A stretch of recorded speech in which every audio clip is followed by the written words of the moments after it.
नमस्कार.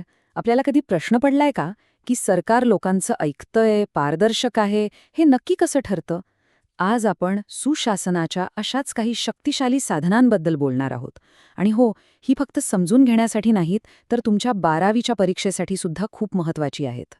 तर बघा, आजच्या या सादरीकरणात आपण काय काय पाहणार आहोत. आधी सुशासन म्हणजे काय ते समजून घेऊ. मग नागरिकांची सनद, ई प्रशासन, माहितीचा अधिकार यांसारख्या महत्त्वाच्या साधनांचा आढावा घेऊ. आणि शेवटी परीक्षेच्या दृष्टीने महत्त्वाचे मुद्दे कोणते ते पाहू. चला तर मग सुरुवात करूया मूळ संकल्पनेपासून. हे सुशासन किंवा गुड गव्हर्नन्स म्हणजे नेमकं काय असतं? तर सुशासन म्हणजे फक्त राज्य करणं नाही, तर लोकांच्या हितासाठी, लोकांच्या भल्यासाठी राज्य करणं. याचा अर्थ अगदी सोपा आहे. सरकार जे काही करतंय ते पारदर्शक आहे, म्हणजे लपवाछपवी नाही. ते आपल्या कामांसाठी जबाबदार आहे आणि सगळ्यात महत्त्वाचं, ते सामान्य नागरिकांच्या गरजांना प्रतिसाद देतं. आता वळूया आपल्या पहिल्या साधनाकडे. विचार करा, हे असं साधन आहे जे सरकारकडून आपल्याला म्हणजे नागरिकांना दिलेलं एक जाहीर वचनच असतं. नागरिकांची सनद हे काय आहे माहितीये? हे म्हणजे नागरिकांच्या हातातलं एक जबरदस्त हत्यार आहे. यातून आपल्याला स्पष्टपणे कळतं की कुठल्या सरकारी कामाला किती वेळ लागायला पाहिजे, आणि समजा तेवढ्या वेळात काम झालंच नाही तर जाब कोणाला विचारायचा हेही यात अगदी स्पष्ट लिहिलेलं असतं. म्हणजे जबाबदारी निश्चित होते. हे बघा, हे काहीतरी काल्पनिक नाहीये. हे आहे महाराष्ट्राच्या नोंदणी आणि मुद्रांक विभागाचं खरंखुरं सनदपत्र.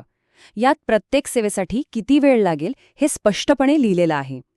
त्यामुळे प्रशासकीय कामातली अस्पष्टता पूर्णपणे निघून जाते. आणि इथेच आपल्याला या सनदेची खरी ताकद दिसते.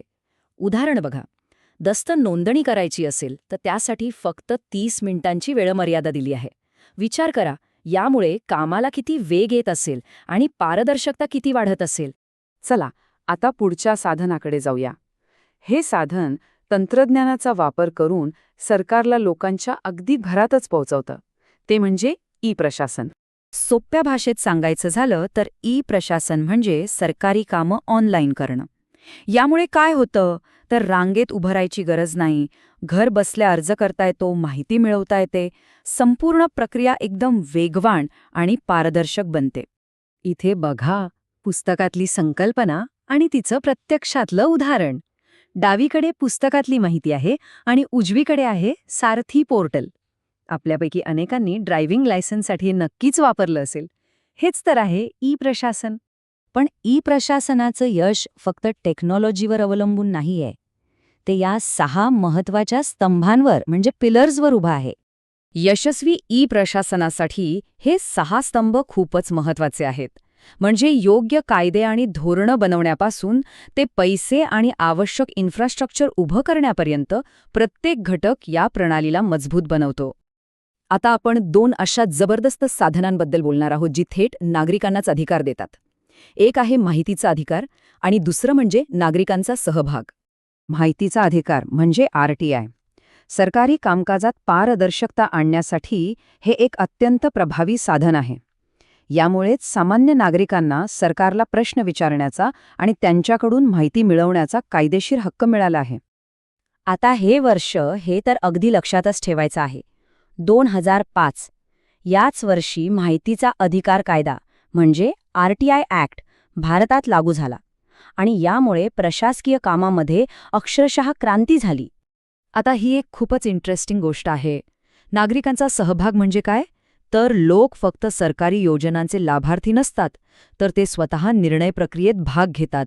म्हणजे ते विकासाचे ग्राहक न राहता भागीदार बनतात. ही स्लाईड बघा. जुनी पद्धत होती टॉप डाऊन, म्हणजे वरचे अधिकारी निर्णय घ्यायचे आणि खालचे लोक तो पाळायचे. पण आता नवीन बॉटम अप दृष्टिकोन आलाय. यात स्थानिक लोकांची मतं आणि त्यांच्या गरजा यांना नियोजनात सर्वात जास्त महत्त्व दिलं जातं. चला तर, आत्तापर्यंत आपण जे काही शिकलो त्यातले परीक्षेसाठी सर्वात महत्त्वाचे 4 मुद्दे पटकन डोळ्याखालून घालूया. हे आहेत सुशासनाचे 4 आधारस्तंभ. नागरिकांची सनद जबाबदारी निश्चित करते. ई प्रशासन कामात वेग आणि कार्यक्षमता आणतं. माहितीचा अधिकार पारदर्शकता देतो आणि नागरिकांचा सहभाग खऱ्या अर्थाने लोकशाही मजबूत करतो. हे 4 मुद्दे लक्षात ठेवाच. आणि आता जाता जाता एक विचार सोडून जातोय. ही सगळी जी साधनं आहेत ती फक्त पुस्तकात वाचून किंवा परीक्षेत लिहून पुरेशी आहेत का?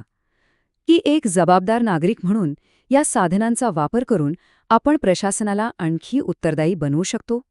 विचार करा, कारण खरी लोकशाही तेव्हाच मजबूत होते जेव्हा नागरिक जागरूक असतात.